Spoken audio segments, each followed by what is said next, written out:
Space, the final frontier. This is the 2.5-year journey of the build of the Starship Enterprise.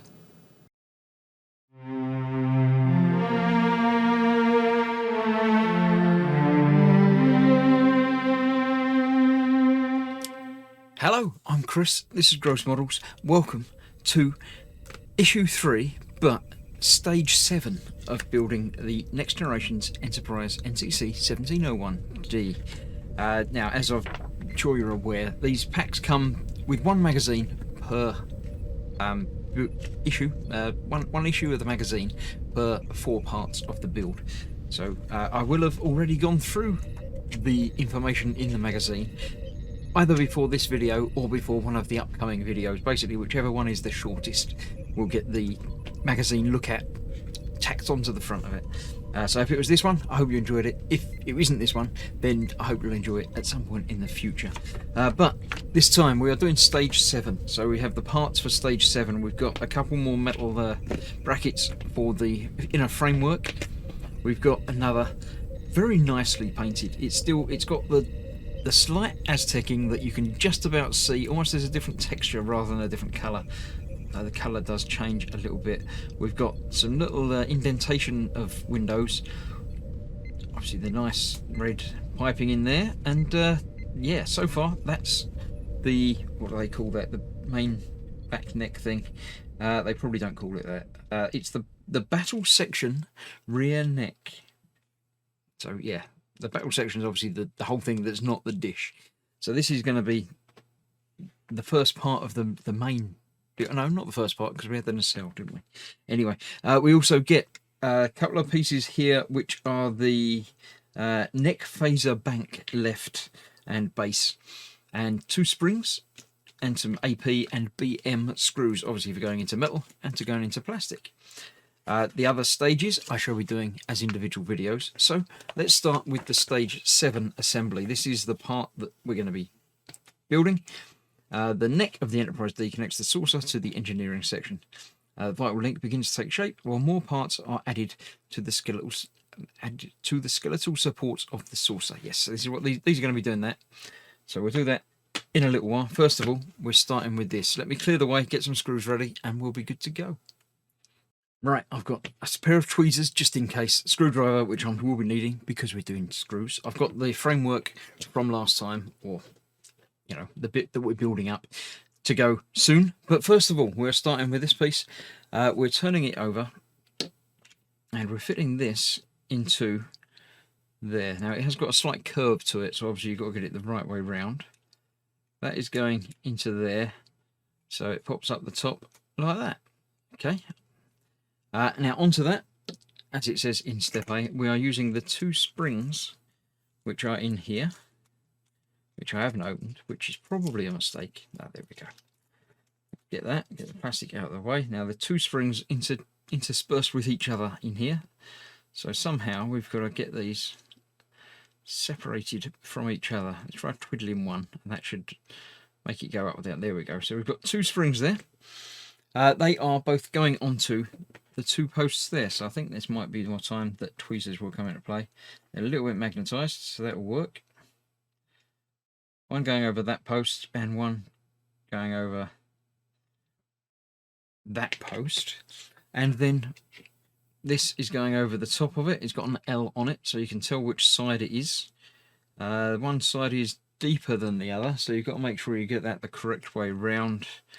It actually goes that way up. I would have thought it was the other way up, but it goes that way up. We need AP screws to hold that in place. So let me open the packets of AP screws. As ever, I'll be putting these into the parts box that they supplied very nicely last time. I'm sure we have AP screws already, but I'll be making sure I add that spare one into that packet. So let's get one onto a screwdriver. Now this is going to go onto there, just like that, so you can feel it being springy.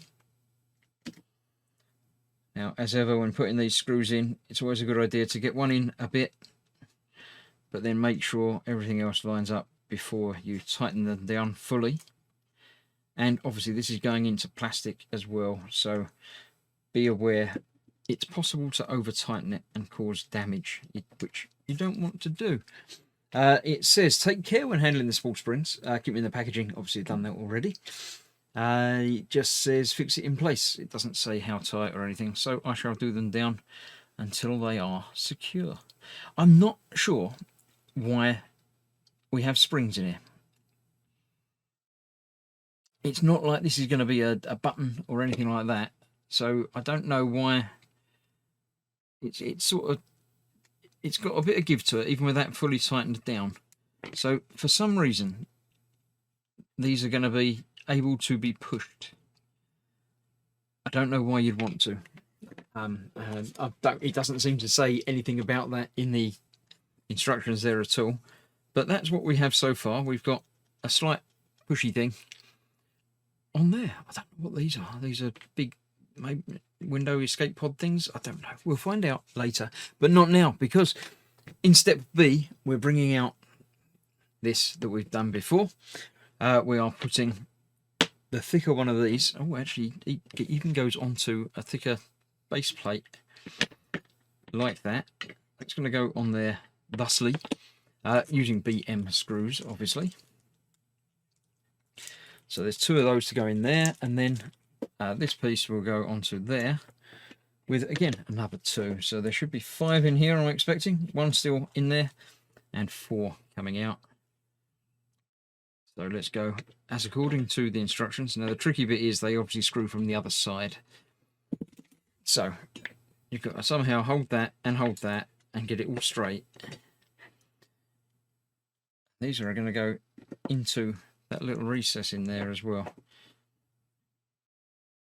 So turn it backwards and feel it actually locate, and then you can tighten it down a bit.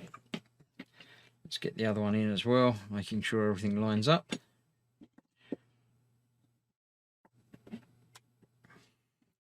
That's in there, obviously not tight. It's very, very wobbly and loose at the moment. But I can hold it like that, make sure it goes in where it should be, and tighten it down. It's nice and secure. And the other side is also now nice and secure. There we go. How's that feel? It doesn't have any wobble to it now. That seems to be okay. Let's just double check that they're both secure. Yep, they feel good to me. Right, then this one is going on there again with 2 screws as well. It's just repeating what we're doing again. So line that up on there. That's in, but not tight. Now this one, obviously you need to be careful you get the angles right. Although they're metal and pre-cut, pre-drilled, so it should only go in one way, but you don't want to get it at a dodgy angle, so it's got to be going straight up when you tighten it down. That seems to be that in there. And that one now tightened down like that. Yep, no, a little bit of movement there still. I'm not sure that that's quite right. Let's try and tighten them down a little bit more. Yeah, there's a little bit more turning going on there. Let's try and get a better angle for holding. There we go, that's better. Don't want your saucer section to be wobbly. You do need to make sure everything is nice and tight and secure. Now obviously once all this is together, I will be going back and making sure everything is tight and secure anyway. But that is that, and as it says, that completes stage 7. So yeah, there we go. That's that. I shall put my screws away even before moving the bag. So yeah, hopefully you're enjoying the build. It's not looking like much yet, although when you get nice pieces like that, it does add a certain something. So yeah, this is, say, the saucer section. So this is going to be going basically about there-ish. I think this is off to one side a little bit like that. But yeah, it will get there. As ever, I've decided to do on this at the end of the 4 stages, I'll get everything out so you can see it all together and see it all coming together. But that's it for this one. The next issue will be available very soon, so I shall see you soon for the next stage. And thanks for watching. Oh, yeah, live long and prosper. Bye bye for now.